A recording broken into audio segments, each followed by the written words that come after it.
Mr. Terkper, in your time in 2013, 14, 15, when we were having the challenges the economy was facing, you by yourself, your government, which you led then as the finance minister, introduced some measures to control our debt.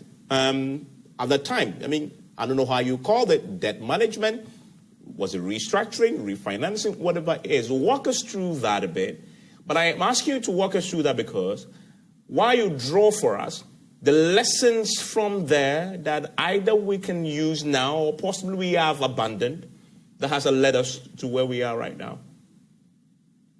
Yeah, thank you very much. Let me mention 3 quick things. First of all, in Ghana, we cannot trace our history of debt management or debt restructuring, however you call it, without mention of HIPC. Ghana was among the HIPC, countries, and we benefited. It's the reverse of what we are thinking about now. Our debt came down significantly, and then it ballooned again. And it was on the threshold of that ballooning around 60-65% that we started to introduce those measures. Remember, one of the things we did when I became minister was cabinet agreed that we should declare the end of HIPC and look to homegrown solutions because the HIPC flows were no longer coming in. Secondly, around the same time, I received an official letter that Ghana had become a middle-income country.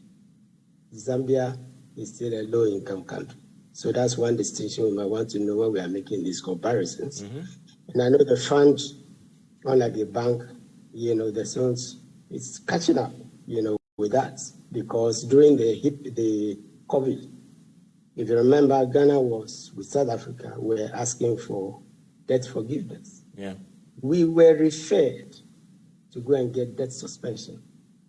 No less a person than the World Bank president, if you remember, mentioned Ghana should take advantage. You mentioned the G20. That was a mechanism available for middle-income countries. It was only fragile and some low-income countries that were getting the forgiveness. Part of the G20 initiative you spoke about was under, by Zambia, was under, those that auspices. So the reality is that, yes, we had these downsides of less HIPC flows and, we also getting into, remember, single spine, doom saw, and all those things. But we had been borrowing, this is where the initiative started. We had been borrowing to take off the single spine arrears, which is debt owed to workers in a way. We did and so we decided the first initiative was to put money aside from our oil revenue, which is in the Constitution, to create a sinking fund.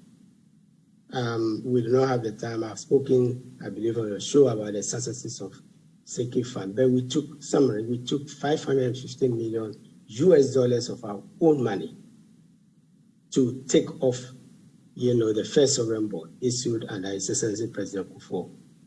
As a nation, we did 336. That is the first sinking fund. And then, in fact, there was $250 million left in the sinking fund at the time, runabout. On October 4th, 2017, the current government used the $200 million to take off the final amount, 2017, October 4th, the 10th anniversary, to take off the balance. That is what sinking fund does for you. Many countries like Philippines and the rest, you cannot borrow. When President Biden wanted to do his big infrastructure initiative, they looked at debt. When President Trump wanted to do the wall, they look at the debt. What is this impact on the wall? No less a place like the United States is settled for lesser, right?